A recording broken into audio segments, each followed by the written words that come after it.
Was not pleased with the latest CNN ORC poll as it showed 53% of Americans actually disapproving the way he's handling his job as President of the United States. This comes after he takes office a few weeks ago, making him the only president to hold a net negative rating this early in the White House.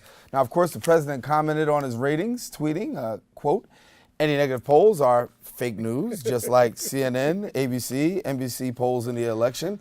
Sorry, people want Border Patrol and extreme vetting." And continuing our conversation, we're here with J.C. Polanco and Lee Bonds. Well, at least we didn't see BronxNet on the list. We're all right. So therefore, it's all right. There's no fake news here. There's no fake news here. We just give it as it is. But what are we to make of this as you talk about these numbers now early on? So you're talking about a president who, in the eyes of American people, very questionable. You want to go first? I'll take this one if you want to. Because, you know, when I came here today and I prepared for this, and I said, what am I going to talk to these people about? What am I going to tell them? Because I'm not here to debate. To be honest with you, I'm here to educate if it's possible. And so in order for me to do this properly, I'm a geopolitical analyst. That's what I do. I've been in this business, in and out, news and everything for 30 years, okay? But am I qualified to answer these questions? No, because these questions need to be answered by a psychoanalyst, okay? No. I don't mean to be funny. I'm not trying to score any points. I'm just trying to make to make this issue clear.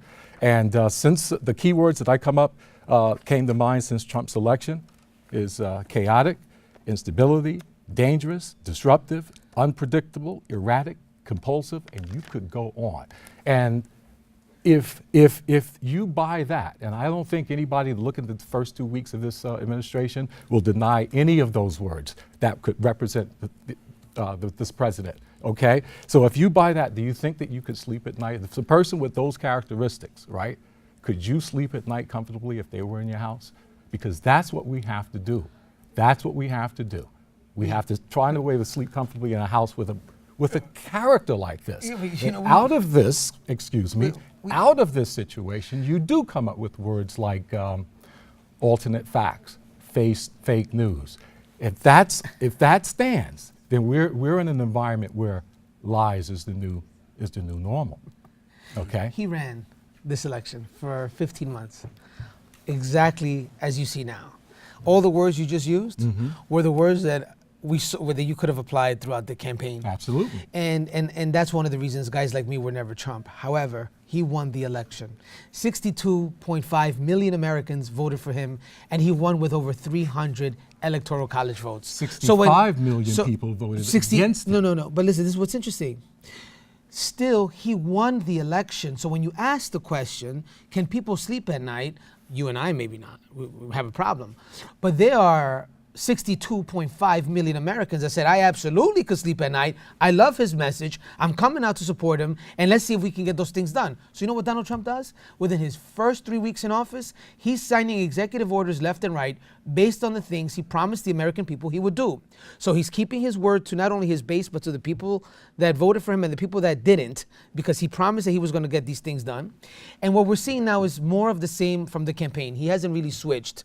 So unfortunately, we have to get now used to seeing a president on Twitter and speaking angrily and making sure that his position is known and not going through the media to have press conferences. We just saw the numbers right here. 53% of Americans is saying the president handles this travel ban wrong. 43% of Americans saying it's okay. So even with the base of people, is it safe to say that even amongst his own rank and file, and we do know amongst rank and file Republicans, there are many Republicans who actually stood up and said, listen, this is not the way to go. Listen, I have poll phobia.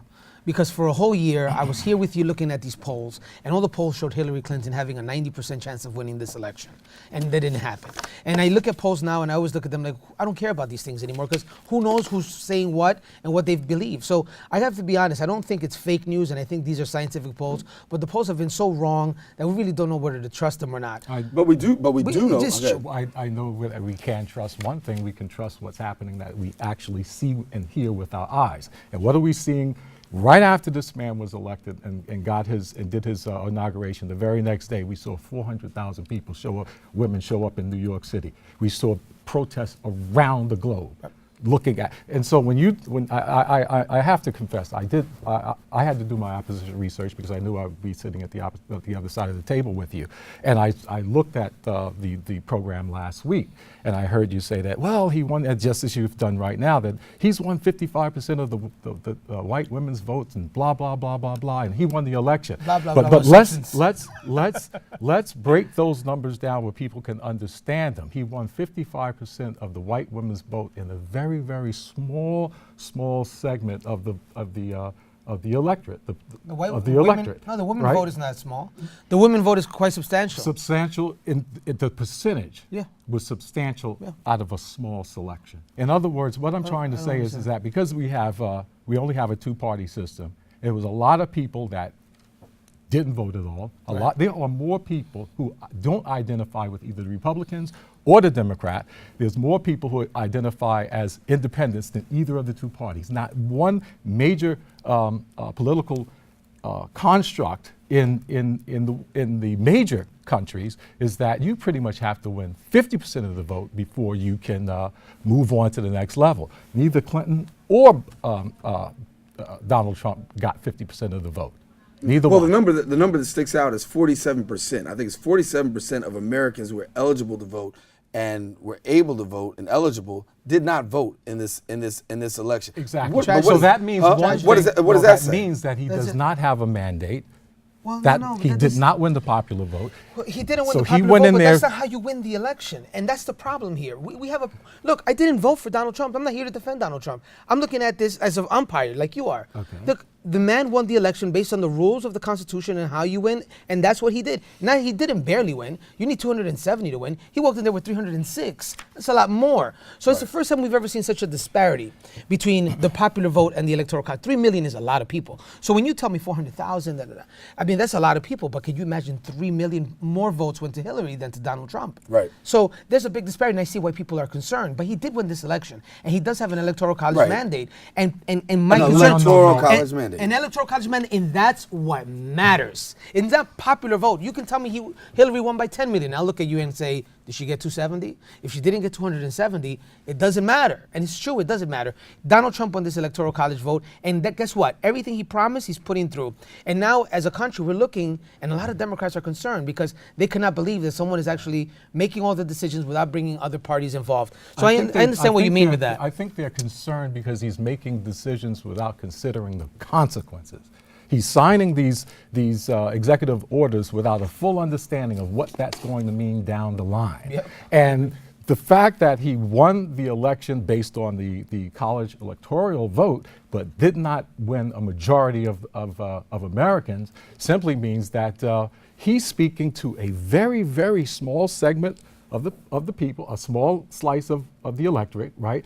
But that message, when he's doing all these things, does not stay with them. That message is going around the world. Let me ask you the question about consequences, because right now, as I'm talking to you right now, I've got a friend stuck at JFK Airport, and the reason that they're stuck at JFK Airport is because of the revised visa requirements that have came out of Washington since then, and they're not in those 7 countries that we're talking about. However, adversely affected. When I think about something like that, I think about, wow, how the consequences really bear out to even innocent people who may not necessarily be caught, who may not be directly affected, but are directly affected by this. And I think there's a question that has to be asked about, do you think Washington gets, or the White House or this administration gets, the collateral damage that's being caused by some of these executive orders and some of these actions?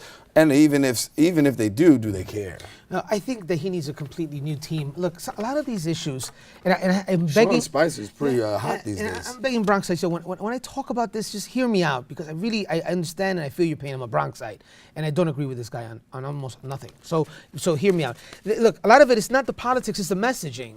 So when the president issues an executive order about these 7 countries and the countries that are being impacted, his messaging was so off. Because we know he proposed a Muslim ban. We know that Rudy Giuliani says that President Trump asked him on how to do a Muslim ban legally. So when you look holistically at Donald Trump as it pertains to this executive order, you view an anti-Muslim president signing an executive order that affects Muslims.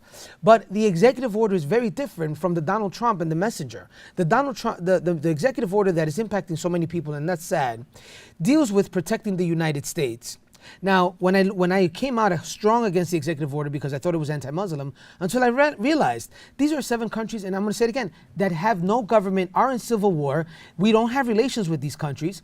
Why couldn't the president and his team make that case to the public? And why couldn't they be clear about those with green cards, pre-existing visas, and dual nationalities so that there is no confusion? And by the way, the 4th group that should have been protected with these executive orders are those Iraqis that have been helping us for the last decade in giving us information and translating for us. So this was hastily done. It was done in a method that was completely irresponsible. And that is one of the reasons I think he needs a new communications team to help him with the logistics and the messaging. Because not all of these executive orders are crazy. Not only that, but then you look at the pipelines and how he wants to use American-made steel for the pipelines to make us more energy independent. A lot of Americans agree with that. But when you disregard that people have been protesting forever in the cold against the creation of this pipeline, when you disregard environmentalists and their concerns and just do it without saying or acknowledging those protesters, I think you draw a line between your administration and the rest of the country. I would hope that this is just a rookie mistake and that he fixes this, and that he fixes his messaging. I don't know. I'm He's got 30 seconds to get the last I'm word. nervous about calling it a rookie mistake. Based upon the words that I use, the key words to assess this man's performance so far, I don't want to go out on a ledge because, again, I'm not a psychoanalyst, but I could say that this is insanity. This is literally insanity, and insanity does not self-correct. We saw this all the way down the line during the campaign, and people were saying, "Oh, well, he's going to change. We're going to see something different." No, this is worse. All right, Lee Bynes, JC Polanco, here on Open. Thank you so much for sharing with us. All right, and you can also catch them over there on Perspectives too. They'll be talking and chopping it up on the same topic a little bit more in depth. Stay with us. We got more show coming up right after these messages.